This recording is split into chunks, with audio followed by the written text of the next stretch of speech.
Hi there, this is an animated analogy to explain how all the signs and symptoms of Brown Sequard syndrome occur. Before going into all the clinical features, it is vital to have a good working knowledge of the main ascending and descending tracts that pass through each half of the spinal cord. This analogy will focus on all the tracts passing through the left side of the spinal cord. Looking at the analogy, the thick grey line represents the midline of the spinal cord. The nerve roots C7 to T3 are shown to the left of the cord, which is indicated by the right and left notation. The red ladder-like structure represents the spinothalamic pathway. This carries pain, temperature, and crude touch sensation. For simplicity, the analogy has combined both the anterior and lateral spinothalamic tracts. The spinothalamic fibers enter the cord and then ascend approximately 2 levels up and then cross over to the opposite side to reach the brain. For example, the arrow shows spinothalamic sensations entering on the right side at T2, which then ascend 2 levels up to the level of C8 on the right side, and then cross over to the left side at the same level, and then move up.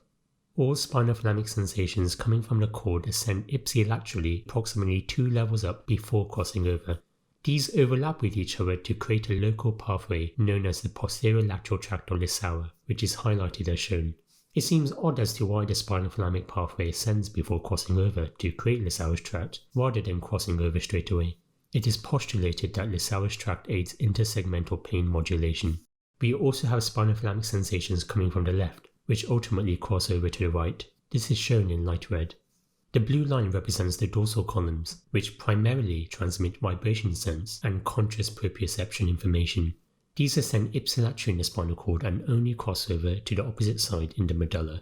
The dark green line represents the lateral corticospinal tract, which makes up 90% of the corticospinal tracts. This is a descending tract that crosses in the medulla and descends contralaterally to supply the arm and leg muscles. For example, the descending arrow is showing the motor supply to the left C8 innervated muscles. The remaining 10% of the corticospinal tracts forms the anterior corticospinal tract, which is shown in light green. This does not cross over in the medulla and instead stays ipsilateral, where at each level it crosses over. The anterior corticospinal tract supplies the axial muscles of the neck and trunk to help maintain posture. To summarize, within the cord, the lateral corticospinal tract has already crossed, but the anterior corticospinal tract crosses at each level. The spinocerebellar tracts convey unconscious proprioception information from the spinal cord to the cerebellum. The dark yellow line represents the posterior spinocerebellar tract, which stays ipsilaterally and then goes to the cerebellum. The anterior spinocerebellar tract, represented by the light yellow lines, cross not only once but twice.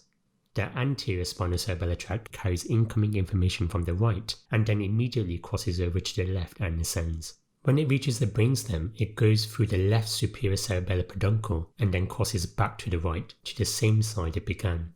This means that on the left side of the spinal cord, 50% of spinocerebellar information comes from the left side of the body and 50% from the right. Lastly, the pink line represents ipsilateral descending sympathetic fibers that pass through the lateral horn of the spinal cord to supply their target structures. Some of these actions include sweating and vasoconstriction, which help with thermoregulation. Of note, the first order neuron of the oculosympathetic pathway descends to the level of T2 in the lateral horn of the spinal cord. If this is damaged, it will lead to Horner syndrome. Looking at all the major ascending and descending pathways, it may appear daunting to recall how they move through the spinal cord. A useful aide-memoir is that pathways with the word spino in them can cross in the spinal cord. If a lesion affects half the spinal cord, the resulting signs and symptoms are known as Brown Sequard syndrome. Brown Sequard syndrome is also known as Lateral Hemisection syndrome. Common causes are penetrating cord lesions due to knife stabs or gunshot wounds. Less common causes include disc herniation, spinal hematoma, or tumour. Let's imagine a knife stab that cuts the left half of the cord at the level of C8.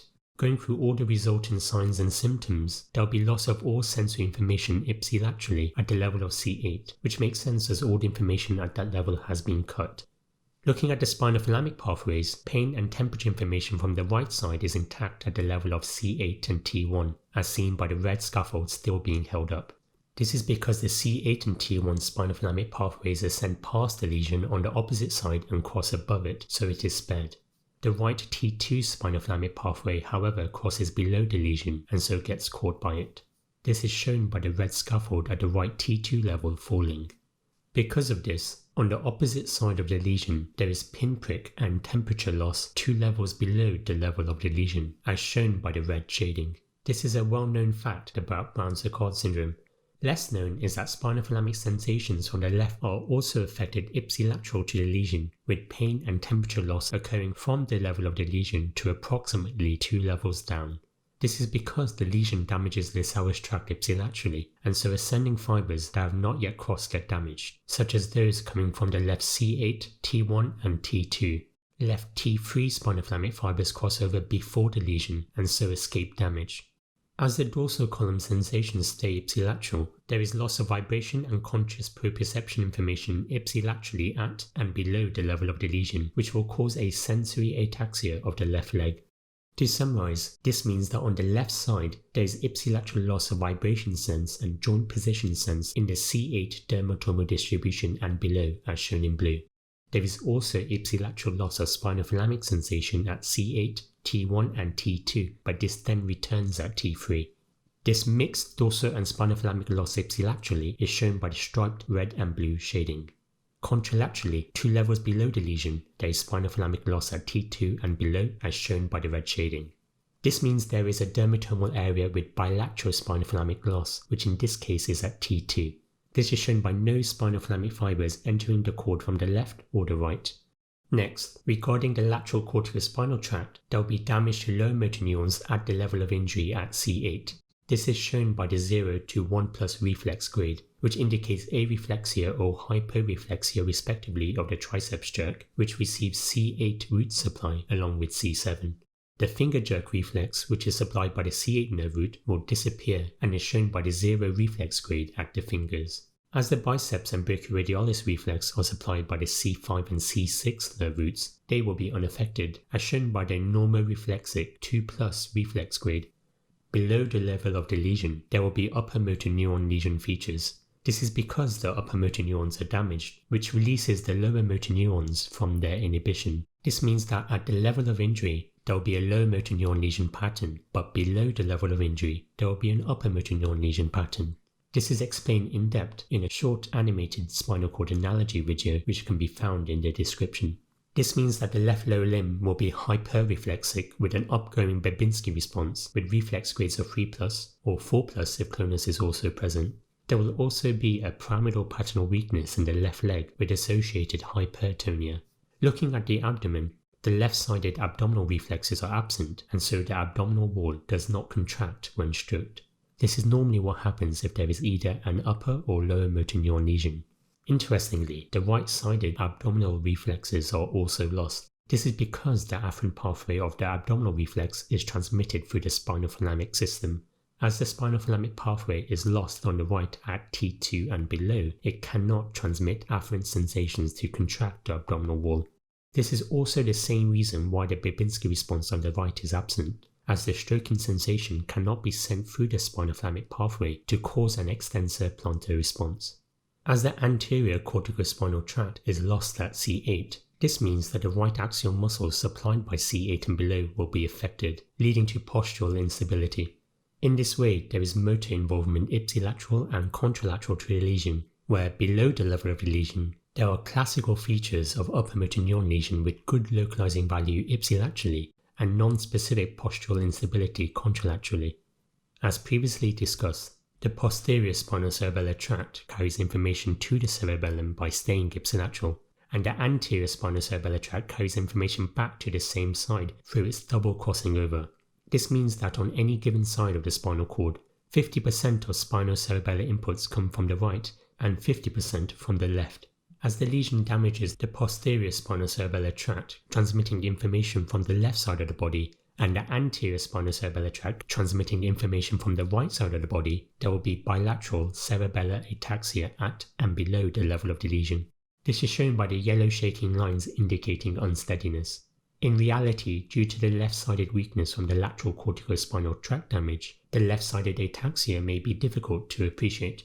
The descending sympathetic fibers are also damaged. As the lesion occurred at C8, this damages the first-order neuron of the oculosympathetic pathway, which leads to Horner syndrome. This is seen by the pink arrow showing that the left pupil is becoming smaller, with ptosis due to the loss of the superior tarsal muscle, and reverse ptosis due to the loss of the inferior tarsal muscle. This creates an apparent enophthalmos, where it appears as if the eye has sunken into the orbit. There will also be anhidrosis to the left face, trunk, and upper arm as the first order neuron is damaged. Let's imagine now that we have a left hemisection lesion at T8. This is helpful because this is typically how most resources depict Brown Sequard syndrome. The knife stabbing the man corresponds to the level of the T8 vertebrae. In this, contralateral spinothalamic loss again occurs 2 levels below the lesion at T10. Ipsilaterally, there is mixed loss of dorsal column and spinothalamic loss at T8, T9 and T10, with only dorsal column sensory loss at T11 and below. The overlapping spinothalamic sensory loss bilaterally at T10 is better appreciated here.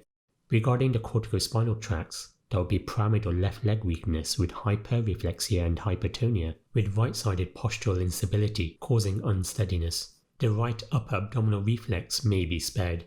There will also be bilateral lower limb cerebellar ataxia due to anterior and posterior spinocerebellar tract involvement, and left leg sensory ataxia due to dorsal column sensory loss to further add to the unsteadiness. As the lesion is at T8, damage to the descending sympathetic fibers will not cause Horner syndrome, but will lead to anhidrosis and other sympathetic disturbances ipsilaterally at and below the level of the lesion. In summary, Brown Sequard syndrome is an excellent cognitive exercise in neuroanatomical localization, as it relies on knowing where the major pathways cross or don't cross in the spinal cord. Most resources focus on the loss of spinothalamic loss contralaterally and corticospinal loss ipsilaterally, but hopefully this analogy shows that you additionally get ipsilateral spinothalamic and contralateral corticospinal involvement also. To conclude, the analogy shown has described a pure Brown Sequard syndrome, where the assumption is that the lesion has perfectly damaged the complete left half of the spinal cord. In real life, pure Brown Sequard syndrome is rarely seen, and more commonly, an incomplete Brown Sequard syndrome is found. The most common type of incomplete Brown Sequard syndrome has all the features as described, but the dorsal columns are typically spared. This is because compressive spinal cord lesions impair venous drainage to produce the clinical picture of Brown Sequard syndrome, but the dorsal columns are spared as they have a separate vascular supply.